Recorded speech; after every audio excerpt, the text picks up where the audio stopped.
Welcome to Ask Me When It's Over, a series where I look back at my 30-plus year career and I share insights and experience. The name comes from a response I would often give when I was crazy busy during the heart of my career with 4 kids and traveling, and people would say, "How do you do it?" And I'd say, "I don't know, ask me when it's over." There's an introduction video available with more information about who I am and why I'm doing this series, but in short, I see it as a way to give back and mentor virtually now that so many people are working remote. This gives you a chance to sit down for about 5 or 10 minutes with a colleague who's got a little more experience and find out about topics such as work-life balance, people management, project management, organizational change, and even working in a regulated industry. Today's episode is about working in a regulated industry, and it's my personal perspective of the importance of regulations and also an understanding of the challenges and the business complexities of trying to comply with all these regulations in a global marketplace. I've spent my career trying to help companies come up with practical, usable processes and procedures that meet all those regulations in a way that is cost effective. And I'm not talking about regulations and laws like speed limits, but rather things that have to do with goods and services. And these are things not enforced by the police, but by regulatory agencies such as the Food and Drug Administration, known as the FDA in the United States, and there are other regulatory agencies in other countries as well. And I've consulted with hundreds of companies and worked directly for several. And my area of expertise is what we call the quality management system, which is all the processes and procedures you have to have in a company that tell you how to go from thinking up the product in the first place to how you're going to develop and manufacture it and how you're going to get it on the market and how you're going to make sure it's safe once it's out on the market and performing the way you intend. So there's processes and regulations for all of that. And I look at it from 2 perspectives. There's the consumer side of me and the one that understands that we're in a profit-driven company side, that you've got to make money and you still want to do this effectively. So some people believe that regulations are actually business killers, that they're inherently bad and we shouldn't need so many, and they stifle business, and that companies would do just fine self-regulating if they didn't have all these things and they didn't have all these regulations. But as a consumer, from what I've seen and also what I've seen in my career, I don't agree with that point of view. I believe regulations are necessary and that accountability and enforcement are critical. So there is a balance to be struck, though, because regulations can be seen to go too far. But when health and safety is at risk, especially in the industry I've been in, I err on the side of too much rather than too little. And I tie this to a recent personal experience where there was a medical device that I use that I rely on that had a recall. Now, a recall is when a company has to take a product off the market and fix it or tell people not to use it. And so they discovered a serious problem. They advised everyone to stop using it till they could fix it.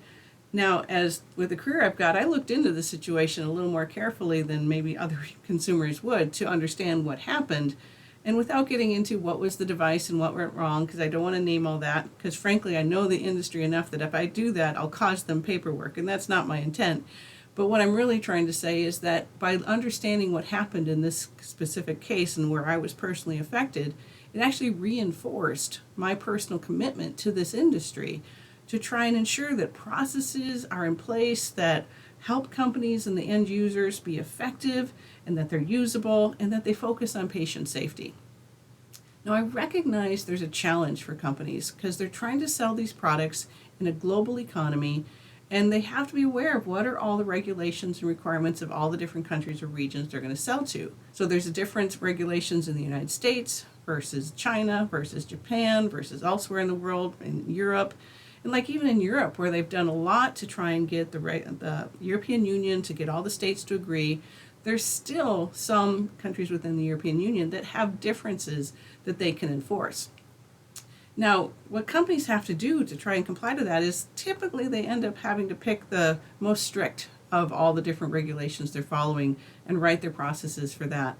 Because in a lot of cases with the people that are doing their jobs in the company, they can't tell if the thing they're working on is going to go to Europe or is going to go to the US. They just know they're making the product.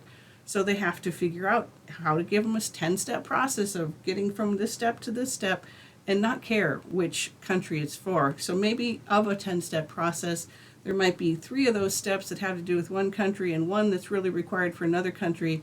But the people in the company just need to know what is it you want them to do. So translating all those regulations into usable processes is one of the big challenges. Now there's a balance of the business practicalities of all those things are tricky, and that's a big crux of what my career has been, developing these processes and procedures in a way that's practical and usable and makes use of all these different regulations and turns it into something someone can follow. Now, regulations often have just high-level statements like you must have a process that does such and such. And then the company has to figure out, well, how am I going to come up with those steps? And again, imagine there's a 10-step process and some of those steps are in there for different reasons. Well, the company has to fill in all the blanks. And only some of those steps might be truly required by regulation, but the other steps have to get done, and it just makes sense as a business way of doing things. So the company just has to write that up. But frankly, no two companies are alike. There's differences in exactly which markets they're selling to and therefore which regulations they actually have to comply to. And there's differences in their products and in their maturity and the differences in their manufacturing and their locations that they're going to do their work from. So it also depends on the maturity and capabilities of their workforce. I've seen companies wanting their procedures written so detailed their granny could do it. That's a quote. Someone wanted it that detailed that they could pick anyone off the street and give them the job and let them do it. But others want it written more high level, trusting that they've got skilled engineers, professionals doing what they're doing, that they don't need the things written in that detail. They can leave it more high level. But I've also seen challenges when you leave things too vague and high level, that you get differences in interpretation, even amongst people trying to do the right thing. So if you leave too much to interpretation, you get inconsistent results, and that can lead to different issues, especially in larger companies and especially when there's high-risk products at stake. So with every episode, I like to leave you with an activity of something to do or think about related to the topic. So with today's topic of regulations, think about what regulations apply to what you do and what your company does. Are there requirements of what you have to do for your customer safety or for your workers' safety? Are there things that deal with electrical or mechanical or internet communications or even financial transactions? And are you involved in translating those external requirements into the processes that people follow? Or do you follow processes that others have done that translation work and you've got the step-by-step process? And if that's the case, do you understand which steps you follow are there because of a regulation and which are there because the company has just decided that's the way they're going to do it? And are you aware of any different regulations that apply to different countries or states or regions that your company deals with? Because it's good to be aware of why you're doing what you're doing. And with that understanding, you could possibly come up with some suggested improvements to make things more practical or more efficient. But you do have to be careful because there might be a step you're doing that seems like if I cut this out and didn't need to do this, it would cut costs. But for all you know, that thing you're doing is producing some data or doing something that someone down the line is going to rely on. And if you weren't doing it, there could be bigger problems. So you do need to know the end-to-end process and the spirit of why it's there before you make too many suggestions on cuts. But you could possibly come up with a way to be more practical because you might find out there's something they need that you could do more efficiently if now that you understand that's what they need.